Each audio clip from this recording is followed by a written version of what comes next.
New at 5:30, troubling questions about Dearborn Heights city funds that allegedly went missing. A city councilman claims hundreds of thousands of dollars have disappeared. Yeah, 7 Action News reporter Simon Shayket shows us what the funds are intended for and how the mayor is responding.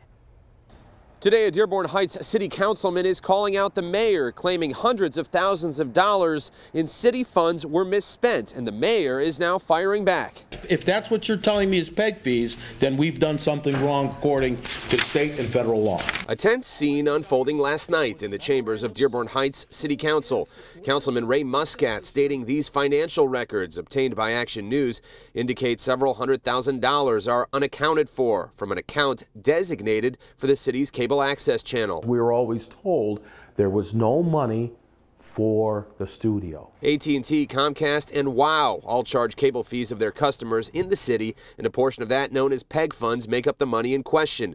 Business owner Zuhair Abdelhak is among those suggesting since 2003 funds were used for purposes outside of buying equipment as required by law. A business here since '96, and I have been asking the mayor for 3 months almost that I want you to show me what you bought, what you did, and I challenged them last night. We went straight to Mayor Dan Paletko to get a response. It was in the annual audit report.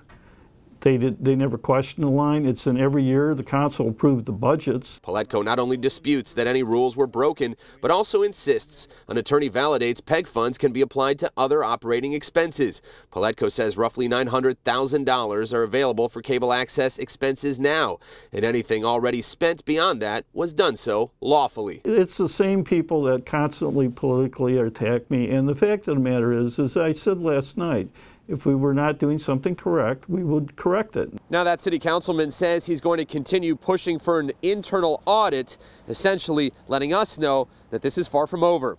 Simon Shayket, 7 Action News. All right, Simon, thank you. Well